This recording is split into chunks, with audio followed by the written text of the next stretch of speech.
আজ আমি তোমাদের সাথে শেয়ার করছি আমার নানির হাতের সেই পুরনো দিনের ভাতের ফ্যান দিয়ে তৈরি লাউ পাতা ভর্তা। এই ভর্তার স্বাদ একবার পেলে বারবার খেতে ইচ্ছে করবে। এই লাউ পাতার ভর্তা আমি নানির কাছ থেকে কিভাবে শিখেছি সেই রেসিপি তোমাদের সাথে শেয়ার করছি।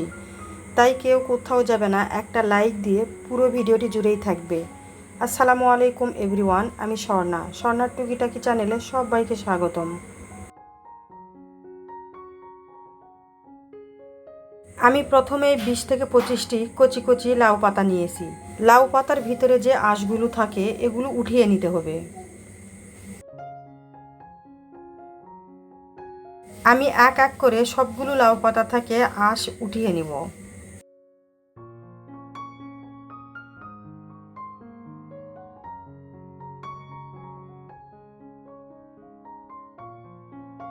সবগুলো লাউ পাতা ভালো করে বেছে নিয়েছি পোকামাকড় আছে কি না, আর আঁশগুলো উঠিয়ে নিয়েছি। এবার একটা ছুরির সাহায্যে কুচি কুচি করে কেটে নিব।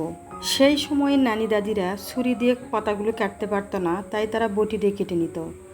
তোমরা চাইলেও বটি দিয়ে কেটে নিতে পারো এই পাতাগুলো। একটা বাটিতে সব পাতাগুলো উঠিয়ে নেব। এবার রান্নার মূল প্রসেসিংয়ে চলে যাব।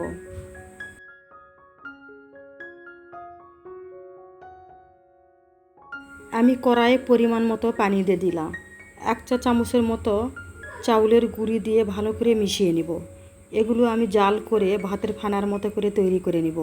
আমার হাতের কাছে ভাতের ফেনা ছিল না, আর নানির হাতে সেই ভর্তাটি লাউ পাতা দেখে খুব মিস করছিলাম। আমার নানিকে দেখেছি যখন হাতের কাছে ভাতের ফেনা থাকে না, লাউ পাতার ভর্তা খেতে ইচ্ছে করলে এভাবে ভাতের ফেনা তৈরি করে লাউ পাতা ভর্তা করে।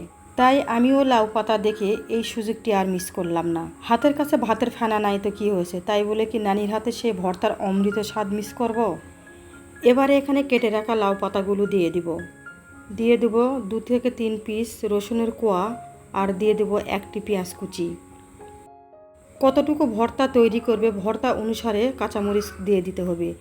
আমি এখানে 5টি কাঁচামরিচ দিয়ে দিয়েছি। এবার এগুলো নেড়েচেড়ে ভালো করে মিশিয়ে ঢাকনা দিয়ে ঢেকে সিদ্ধ করে নিতে হবে।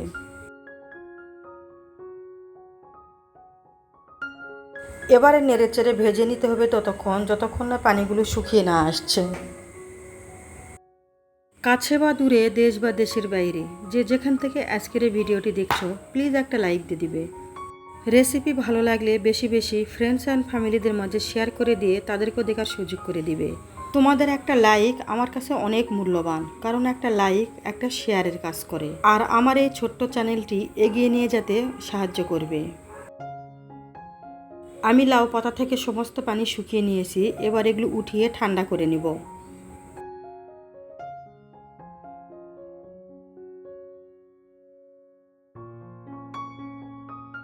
এবারে চুলায় একটা টপার বসিয়ে দিয়েছি, সেখানে পরিমাণ মতো সরিষার তেল দিয়ে দিলাম। 4 থেকে 5টি শুকনো মরিচ মুচমুচে করে ভেজে নিব।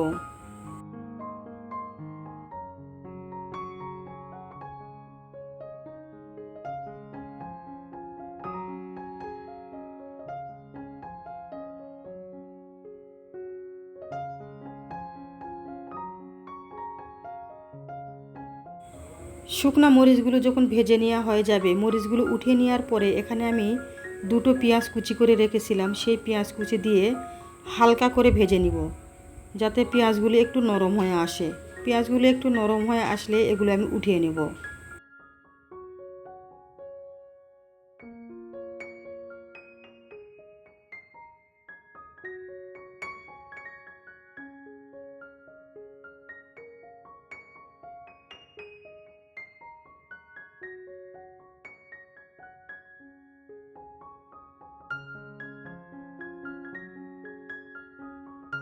ওই তেলেই লাউ পাতাগুলো দিয়ে দিতে হবে। দিয়ে এবার এই লাউ পাতাগুলো তেলের সাথে 3 থেকে 4 মিনিট ভালো করে ভেজে নিতে হবে। তোমরা যারা কোনোদিনও এভাবে লাউ পাতা ভর্তা খাওনি, একবার হলেও ট্রাই করে দেখতে পারো। আমার নানির হাতে এই ভর্তাটি খেতে যে কি মজার লাগে, তোমরা একবার হলেও এভাবে ভর্তা তৈরি করে খেয়ে দেখতে পারো। আমার নানির কাছ থেকে আমি অনেক মজার মজার ভর্তা শিখেছি। তোমরা যদি সেই ভর্তা রেসিপিগুলো দেখতে চাও, তাহলে আমাকে কমেন্ট বক্সে জানিয়ে দিবে। আমি এক এক দিনে এক এক রকম সেই ভর্তা রেসিপিগুলো তৈরি করে দেখিয়ে দিব। লাউ পাতাগুলো ভালো করে ভেজে নেওয়া হয়ে গেছে। এবারে একটা বাটনা নিয়ে নিলাম, এখানে লাউ পাতাগুলো দিয়ে দিব। তোমরা চাইলে এই লাউ পাতাগুলো শিলপাটায় বেটে নিতে পারো।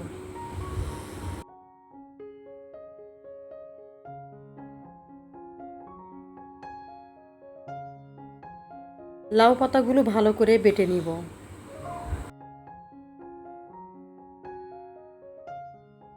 ভর্তাগুলো একটা সাইড করে নিয়ে শুকনা মরিচ দিয়ে দিব।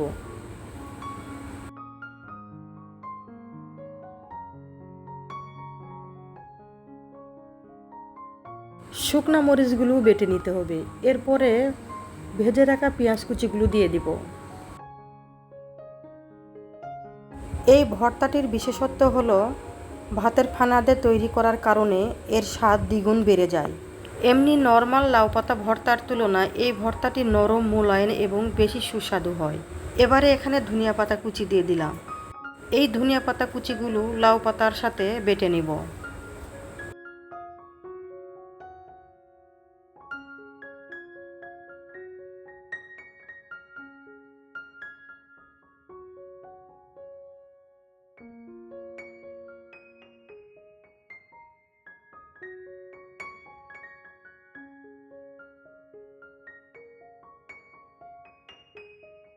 এবারে স্বাদ মতো লবণ দিয়ে দিব আর কাঁচা সরিষার তেল দিব, দিয়ে ভর্তাগুলো ভালো করে মেখে নিতে হবে। নানির হাতে লাউ পাতার এই ভর্তার স্বাদ যেন অমৃত। এই ভর্তা তৈরি করছিলাম আর আমার নানিকে আমি খুব মিস করছিলাম। একদমই পারফেক্টভাবে তৈরি হয়ে গেল সেই নানির হাতে লাউ পাতা ভর্তা। সকালে কিংবা দুপুরবেলা গরম গরম ভাতের সাথে এই লাউ পাতা ভর্তা জাস্ট অমৃত লাগে। এতক্ষণ ধৈর্য ধরে যারা আমার এই ভিডিওটি দেখেছো সবাইকে অসংখ্য ধন্যবাদ। Thanks for watching. আসসালামু আলাইকুম। আল্লাহ হাফেজ।